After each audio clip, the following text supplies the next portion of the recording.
Part 29. Fuse wasn't sure whether he had imagined the blue vein that had just popped up on Vriard's forehead or not. He hadn't. The Baron knew his position was being probed. Enough pretense, Guild Master. How many mercenaries can you provide us? How many adventurers with combat experience? What is the size of the defense force you can provide in service? I need numbers. The Guild Master gave a roll of his eyes and sighed.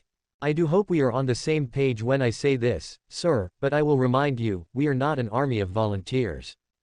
If we are talking about a mobilization based on the terms of our agreement, I can provide you the equivalent of 1/10 of our members. If you wish access to anything beyond that, well, that would all depend on our compensation. The population of Bloomend was almost exactly 1 million. The membership log of the local free guild totaled around 7,000, family members not included. Thus, if the kingdom decided to invoke its agreement with the guild and muster 10% of its members, 700 in all, these fighters would officially join the command of the national army.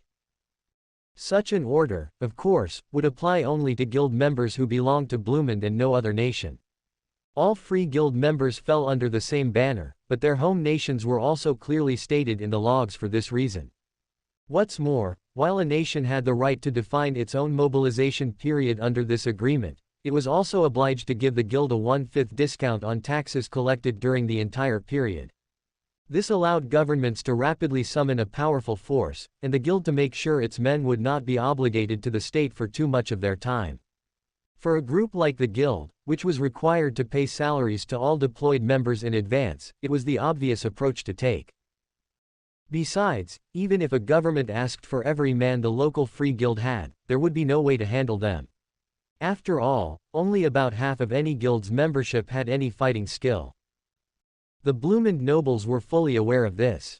Normally, they wouldn't have their top minister attempt to bully the guild master into better terms. But the times demanded otherwise. The monsters were stirring, for one, but even beyond that, they had more pressing motivations. Very well. Enough of this. Are you trying to wring the truth out of me, Fuse? Fuse's eyebrows raised a little at the mention of his name. Vriard rarely, if ever, called him by it. He turned his eyes toward the Baron for the first time. The area near Veldora's prison was meant to be absolutely impenetrable, he said.